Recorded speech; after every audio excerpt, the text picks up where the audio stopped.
let's begin with a simple comparison. Winter's Grasp at 16 magic and at 69 magic.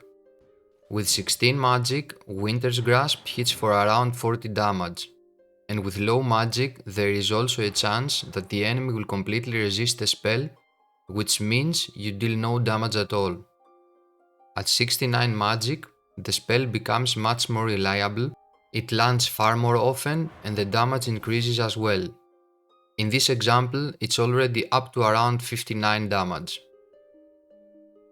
And in the last scenario, we also apply Vulnerability Hex before casting Winter's Grasp. With the Hex active, the damage jumps all the way to 88, which is a very big difference. Now, let's move on to a few crowd control spells. Waking Nightmare is a great way to disable a group of enemies. When it lands, affected targets turn on each other, freeze up or run in fear, giving your team plenty of time to control the fight.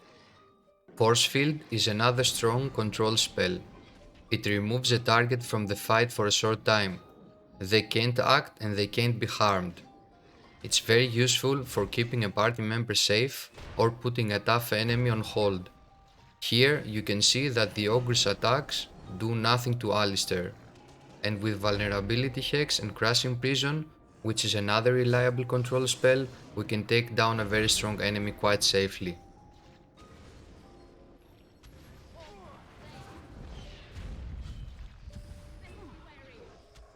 Glyph of Repulsion is a spell many players don't use very often, but it's actually a very strong form of crowd control. Enemies inside the area are pushed back and cannot get close, which gives you space and keeps your party safe. It is simple, effective, and one of the more underrated tools in the Mage spellbook. If you place a Glyph of Paralysis on top of a Glyph of Repulsion, you trigger a powerful combo. When the two circles overlap, they create a big explosion that paralyzes every enemy caught inside.